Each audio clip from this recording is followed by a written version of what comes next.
But Mr. President, I'm so grateful for your graciousness and kindness in giving me this time today. We end every On Purpose interview with a final five. And these final five questions are questions we ask every guest. And there are some great ones in here for you. So the first question I'm going to ask you is, what is the best advice you've ever received? And what's the worst advice you've ever received? I guess the best advice I ever received is show up.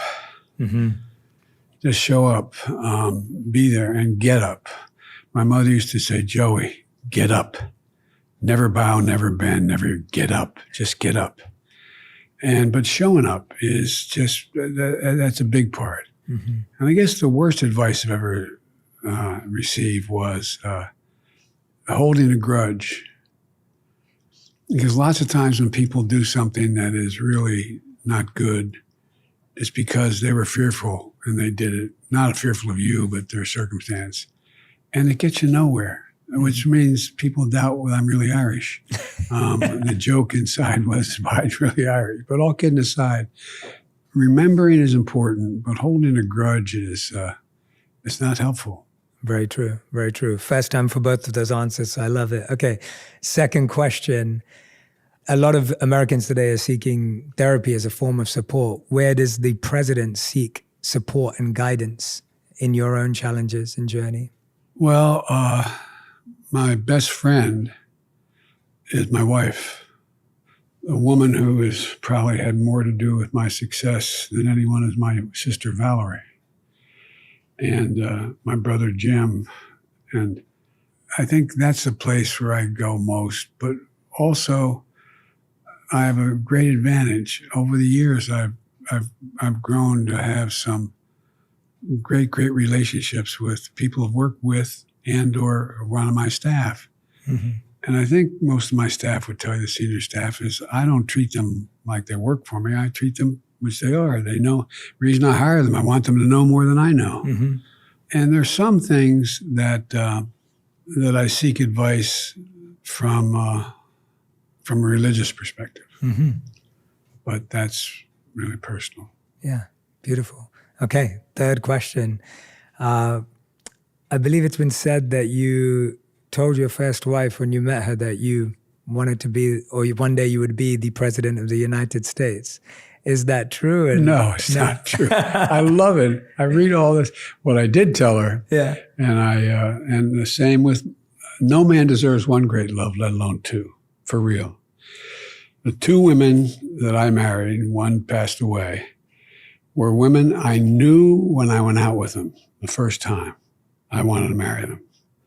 My first wife, I told her when I met her, we went I had $89 tax return. I went with 5 guys down to Florida, and I don't drink, so I was bored with all that. So I went with 3 of them, went to Nassau. And you could apply for $25 round trip. And I met my deceased wife, and I told her when I hung out with her for 4 days down there on the beach, and that I was going to marry her. And she looked at me and said, I think so. And I started commuting every day, every weekend when I was a senior in college. That's how I ended up at Syracuse. She's in there. And then my present wife was, it was a blind date that my brother set up for us. And I knew it when I saw her. I was on that 10 most eligible bachelor's list for 5 years.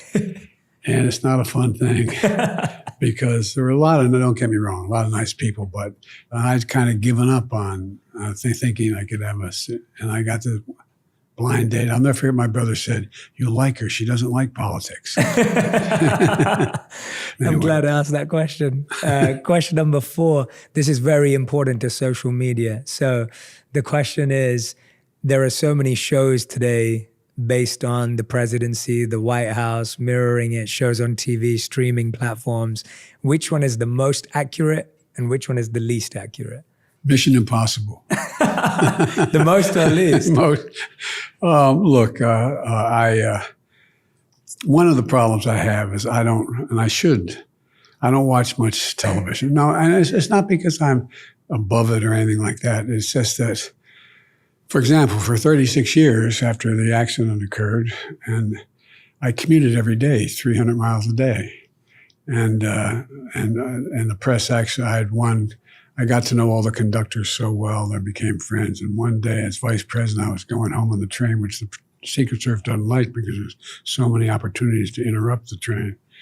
And this particular guy, I'm not going to embarrass him and say his name, he grabbed me on the cheek, he said, "Joey, baby." And I thought they were going to shoot him. Anyway, I said, no, he's right.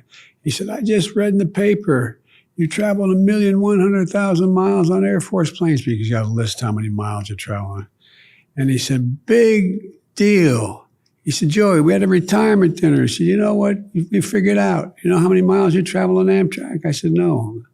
He said, 1,200,000 miles, 119 days a year, 300 days, 300 miles round trip, 36 years plus 5. I'm going, oh God. My point was I was on the train a lot. And so when I get home, there wasn't much to watch. I mean, not it was to watch, but I'd always make sure, I think, you know, all your guests know this, that children need to know that they're the most important thing in your life. So even if I got home late, I'd climb in bed, or my two boys at the time, and just, even if they were asleep, and get up in the morning. And it wasn't like Ozzie and Harriet. I wasn't fixing their breakfast, but I'd be there and have breakfast with them. They'd take off for school. I'd take off for the train. So I've been back and forth so much. I just haven't watched many and by the way, there's a lot of good stuff, I'm sure. I mean, every once in a while I turn on, and by the way, they got a great advantage here. You got a movie theater. Yeah.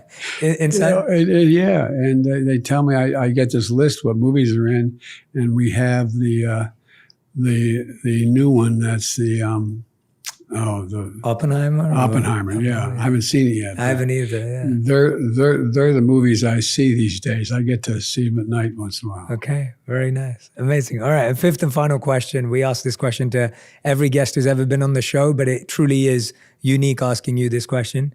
If you could create one law in the world that everyone had to follow, what would it be? I don't think it's a matter of being able to have any one law that could change people's attitudes. I think I'm optimistic. I think we're on the cusp. We're in a time of real change, and we're at an inflection point in world history. Whether I'm president or not, things are going to change drastically, and you see it happening all around the world. And we have an enormous opportunity. But the thing I want to change is the American attitude that we can do anything. We can do anything. There's nothing we've ever set our mind to we've not been able to do, we've done together. For real. And so I laid out 4 things that I thought were critically important in my State of the Union. One was to make a fundamental change in cancer treatment. Mm-hmm. We can cure a lot, and that's why we put another $6 billion. I mean, pick the impossible thing. Caroline Kennedy gave me a copy of part of President Kennedy's speech about going to the moon. He said, because we refuse to postpone, we have to refuse to postpone anymore. There's so much we can do. And I mean it. I believe it with every fiber of my being. I've been doing this a long time, and I've never been more optimistic about our chances than now. And that's why when I ran, I said I ran for 3 reasons. 1, to restore the soul of America, a sense of decency, just the way we talk to one another. Secondly, to build this country from the middle out and the bottom up. The wealthy still do very well, but everybody has a shot. And thirdly, to unite the country. And I think we can do it.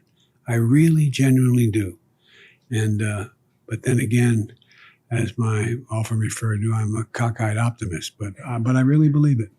Mr. President, thank you so much for the honor. I'm so grateful.